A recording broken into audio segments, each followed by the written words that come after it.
If I needed to lose at least 15, maybe 20 pounds in 30 days, is it possible? Well, the short answer is yes, of course. Now, with that being said, I want to give you guys a list of 10 things that you can do in order to lose that weight. But remember, just because it's possible doesn't mean it's sustainable. And in fact, before we dive into that list of 10 things that you can start doing today for extreme weight loss, let me just say this, okay? I don't recommend this to anybody. And I just hope and pray that you do your best, right? When it comes to learning how to just lose body fat in a sustainable manner. Because honestly, it's not that hard. And the list I'm about to share with you guys, it is very aggressive, very hard. And most importantly, it's like it yields to bad results. Meaning that, like, yes, you can see the number on the scale go down, but it doesn't mean you're actually losing body fat. A lot of that could actually be loss of just, let's just say, muscle retention, you know?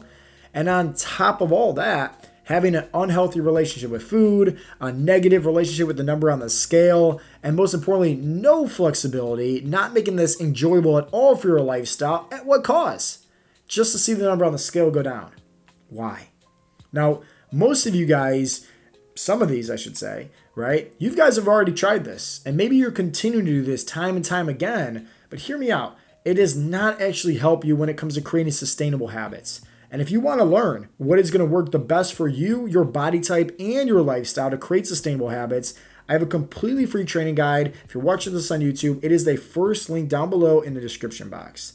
Now, with that being said, let's dive in. Here is the list of 10 things that I would do, right, if I had to focus on extreme weight loss. And we're talking, once again, losing anywhere from 15 to 20 pounds. I know I could do it, right? But is it really going to be sustainable? The first one is extremely low calories. Right now, I eat anywhere from about 22 to 2,500 calories per day. I'm in a good deficit. I'm eating plenty of food. But if I'm going to actually focus on extreme weight loss, I'm cutting that down. Very, very extreme. Very, very low. We're talking 800 to 1,000 calories a day, which is nothing. My Chipotle bowl has more calories in it than that. So I want you to guys just to think about that, okay? Now, here's where the negative is, because somebody will be like, yeah, but Joe, I can do that, right? Like I can just, not eat anything all day and I can eat, a big meal, 800 to 1,000 calories. I think that's great. But if you also want to understand how the body actually works when it comes to speeding up your metabolism and also losing body fat, you should be eating a good amount of protein. Are you just going to eat 800 calories worth of protein, do a cold carnivore diet? I wouldn't recommend that. Once again, not really flexible, not really sustainable.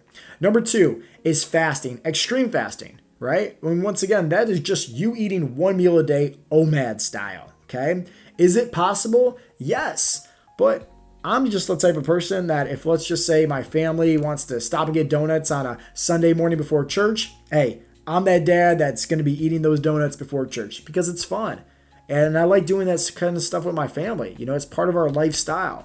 I'm pros and cons when it comes to fasting. I always say it like this. I have a negative experience with fasting. That caused like a binge eating disorder back when I tried it. And it wasn't very fun for me. And just personally, every single time I try to get suckered into the rabbit hole of doing fasting, whether it's intermittent fasting, whether it's a full 24 to 48 hour fast, we're talking like long-term fasting, and then one meal a day fasting. Like I've tried it all, okay?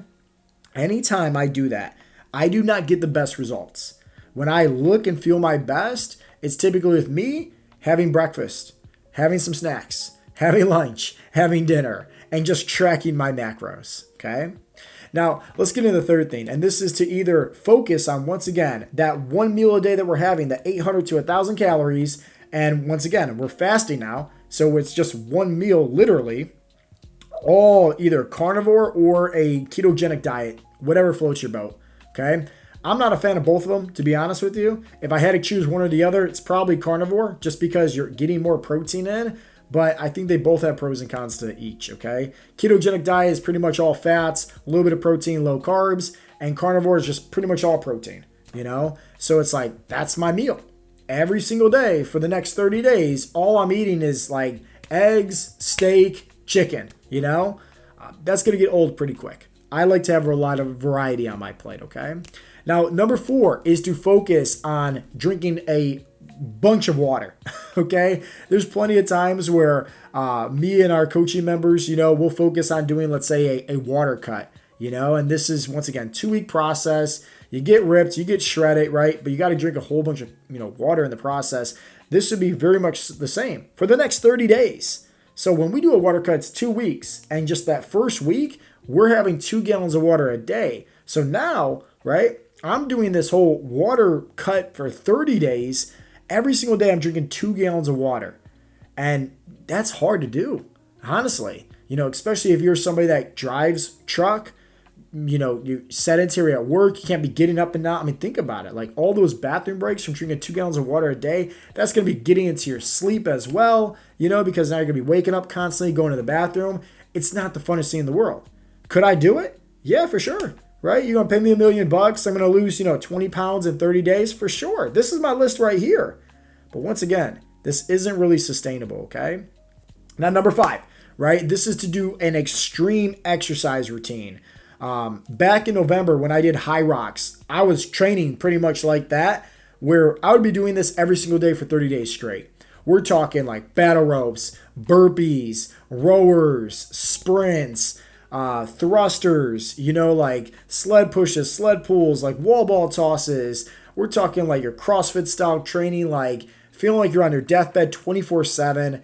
That's how I'd be training every single day. Now, the worst part in all this is that I'm training like a madman and I'm not even being able to refuel my body properly because remember, I'm eating just 1 meal a day and I'm only having 800 to 1,000 calories a day. So what is all that saying? Well, I'm training like a madman. I'm not recovering my body properly. That's not going to be good. Okay. Even though once again that you guys can see the scale going down, even though, yes, I'm training hard, if I'm not recovering my body properly, I could be also losing some muscle tissue in that process, okay? Now, if I was going to be smart about it, I'd try my best to eat as much protein as possible just so I can make sure I'm maintaining that. But if your body's not recovering properly, it could be pretty difficult, okay? Now, 6 is the cardio, okay? I would be trying my best to get in at least 20,000 steps every single day, okay? And that means running, that means sprints, that means just getting up and moving constantly. Like if I'm making YouTube videos just like this, I'm putting my desk to the stand-up version and I'm getting my walking pad out and I'm constantly just making content like that. Anytime I'm on a call, I'm walking, right? 20,000 steps every single day, no ifs, ands, or buts, okay? Even on the days when I don't feel like it, even on the days when I'm sick, even on the days where I injured my ankle, guess what? I gotta find a way to still get those steps in. Maybe that's a cycle, bike, something, okay? But I'm getting 20,000 steps in regardless, okay?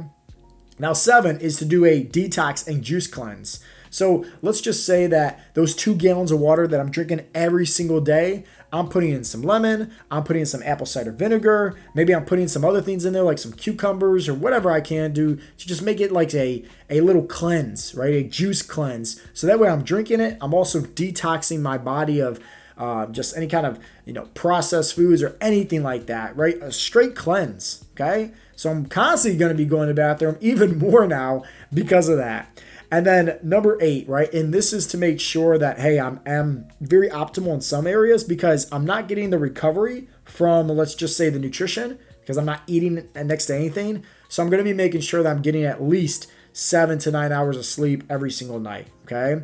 And odds are probably more than that because if I'm doing all these crazy workouts, 20,000 steps, eating next to nothing, I'm going to be literally on my deathbed. So it might be even more than that, okay?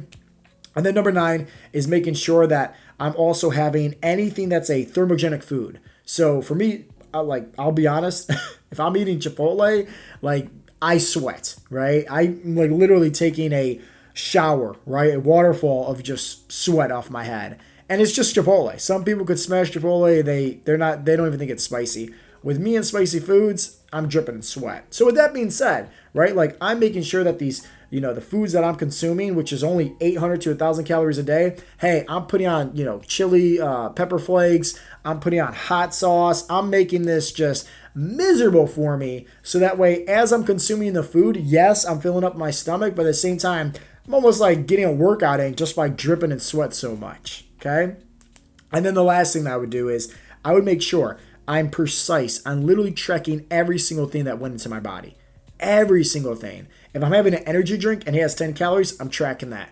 if the food, the hot sauce, all that stuff, every single thing that has a calorie, I'm tracking it to the point to make sure for the next 30 days, hey, no ifs, ands, or buts, I've accomplished everything that I set out to do. So hear me out. I just lost 20 pounds. Maybe I lost 15. Realistically, though, I probably lost 20. I know I can lose 20 pounds, right? If I follow through with that. But now let me ask you this. Do you think I can really sustain that? You know, like, let's just say the goal was, hey, you get a $500 if you were able to lose 20 pounds and follow this for the first 30 days, okay? Do you think realistically somebody could maintain that and sustain that? Obviously not. And with some of you guys out there, you'll try these fad diets, you'll try these crazy workouts, you'll try the next shiny object syndrome, but sometimes you have to take a look at it from a different perspective and just say, yeah, this sounds great. Yes, I'm going to lose the weight, but at what cost? Because maybe the cause is now like you're probably a pain in the butt to be around. You're grumpy all day long. You're constantly training, right? So there's like no flexibility, no free time, and it's just not fun. Like, drinking 2 gallons of water, yeah, somebody can do that for a week, but 30 days straight, that sucks. Eating 800 calories to 1,000 calories, sure, somebody can do that for a week straight, but do that for 30 days straight, that's not very fun. You know, like doing all this intense workouts, like what if you get an injury? You know, getting all these steps in, like what if you just can't? There's not enough time in the day. Like, what are you going to do? Start, staying awake earlier just to move around and get these steps in? Like, when it comes to losing body fat, I really want this to be the key takeaway. Yes, you can rush the process, but what's the point?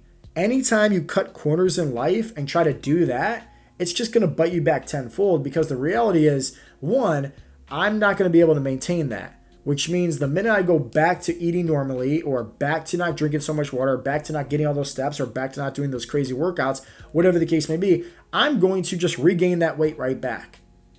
So what's the point? It's way better to focus on a plan that is sustainable for your body type, sustainable for your schedule, sustainable for your lifestyle, where you can do it long term. And this is where I think the mindset when it comes down to health and fitness is really training yourself to understanding that this is a marathon, not a sprint. But with that even being said, I don't even like using the word marathon. It's a journey that never ends. I mean, like, if something was going to help me, let's just say walking and drinking water, right? The simplest things. If those two things were going to help me, so when I got into my 60s, my 70s, my 80s, my 90s, it's still making me live longer, why would I stop? You know? And this is why it's a journey that never ends. It's all about just, hey, figuring out what works best for you, what works best for your lifestyle. Also making sure that, hey, there are several different seasons of life or several different times where we can push ourselves, because we never want to be just confined to our own comfort zone. You know, like there's no growth there. So maybe what has helped you get to here, yeah, you do need to push yourself and get to here, but does it mean drinking 2 gallons of water a day? Does it mean doing backflips and burpees? Absolutely not. It could mean just like, hey, we're pushing harder on our workouts. Hey, we're going for some sprints now. Hey, we're doing whatever the case may be. Maybe we're dialing into the nutrition more, whatever the case may be. It can be done in a way where it's also sustainable, you know? So don't have this all in, all out mentality. And also, most importantly, hey, the shiny object syndrome. I'm going to do this. It's working for everybody else. The best way to lose body fat, right, is by focusing on what works best for you and how to create habits. Because if you can do that, you're going to have a much easier time staying consistent. And at the end of the day, consistency is key. And that's the secret sauce when it comes to you reaching your health and fitness goals. So I really hope that you guys got a lot of value from today's episode. If you did, definitely give it a thumbs up. Leave a comment down letting me know. And as always, this has been Coach Joe with Heartletics.com, and I'll talk to you in the next episode. Peace out, Girl Scouts.